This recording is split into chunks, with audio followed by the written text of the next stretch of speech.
The literate selected few in a community have the chance to be trained in areas such as primary examination and treatment. As it turned out, the approach proved effective in helping ease health problems among the populace living in remote areas. It did some good health-wise, but the effect cannot be felt immediately. On the other hand, we can control things. The approach still continues along the guideline His Majesty has initiated. We know it under the project entitled Village Health Volunteer Unit. The criterion is 1 volunteer for every 15 households.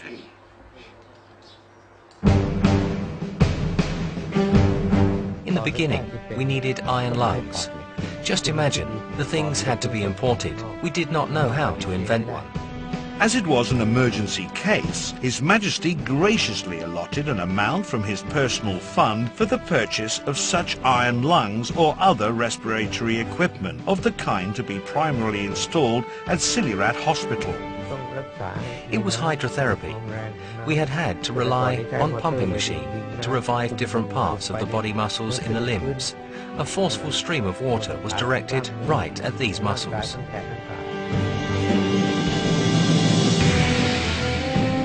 The project required quite a large budget allocation. On His Majesty's initiative, the programmes broadcast on his own radio broadcasting station at Ampon Villa were interrupted at intervals by announcements appealing for public donations for the Polio Relief Fund, set up for the treatment and acquisition of medical equipment. His Majesty also allotted additional funding for the Wajira Longon Hydrotherapy Centre.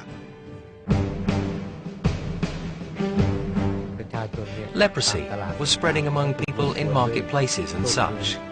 There was an instance of a beautiful schoolgirl in Konkan province. In her final year in high school, the finger joints started to fall off one by one because leprosy was acting up. In the end, only the stump of her hands and feet remained.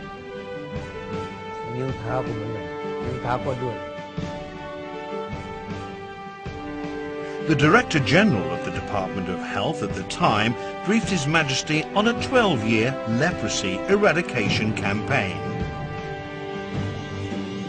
His Majesty inquired if the campaign could be accelerated. The answer was positive, but only after a research institute had been established, training courses set up for the officials and staff concerned, and research on leprosy conducted. With the support from both Germany and Japan then, the project could be completed within 8 years.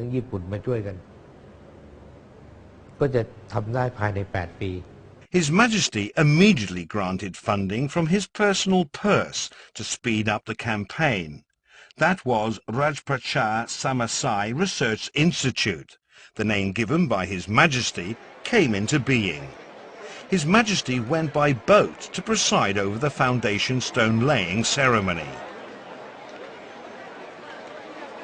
The location was inaccessible by road at the time. There was mention of the name Wat Klang Suan out there in Prapadang. Even the monks shivered when the disease was mentioned. They would not allow leprosy doctors to enter the temple ground.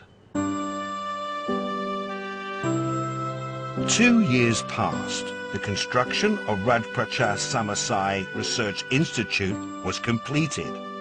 Again, His Majesty declared that he intended to preside over the building inauguration in person. The monks had a positive rethink. They recalled that the king had come by boat which moored at the Chowpria river bank and walked there to lay the foundation stone and then back again to the boat. Now that the institute was ready for the inauguration by His Majesty, the monks joined efforts to build a road and invited His Majesty to use it as well as to graciously inaugurate it. Finding out that His Majesty was going to attend the ceremony in person, doctors could not help being concerned for his health. They were afraid he might catch the infection through the presence of leprosy patients in attendance at the institute. You might want to ask if His Majesty was put off by the lepers' presence, with their rough skin, physical disfigurement and such. All I want to say is, if His Majesty had minded, he would not have come.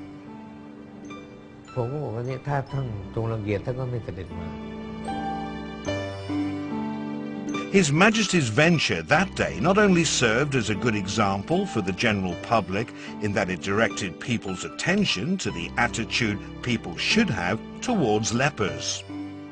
It has also illustrated His Majesty's support for physical therapy and plastic surgery after the patients had been completely cured. On that same occasion, His Majesty learned that the children he saw running about were children of leprosy patients. Astonished, His Majesty asked, "Don't they go to school?" The answer was no. No school would accept them. These children had been rejected.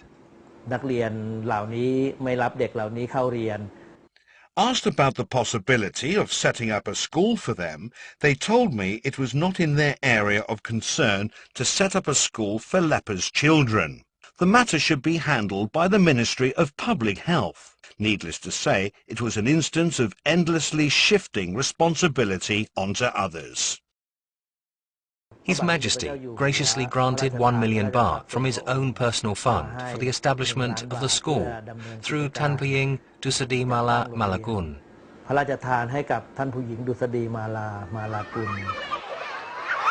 In the end, I myself had to assume the role of a flea, without which what should be done would not be done. What ensued was a school known under a non-suggested name of Rajprachar Samasai School, under the auspices of Rajprachar Samasai Foundation. His Majesty was later recognized by the World Health Organization, WHO, for having enabled Thailand to effectively and successfully put leprosy under control.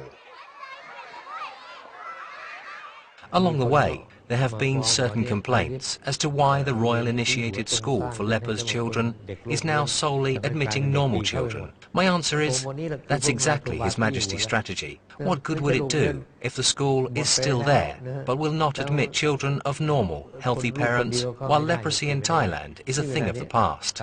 Nothing is impossible. Time will show.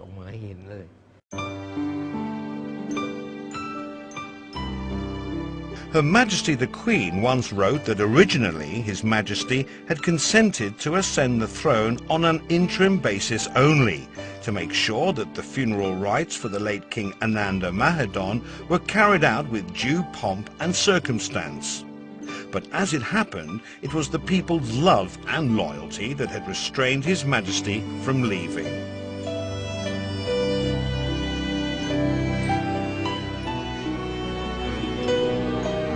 Somebody shouted loudly, "Please do not forsake the people." Really, I wanted to shout back, if the people do not forsake me, how can I forsake them?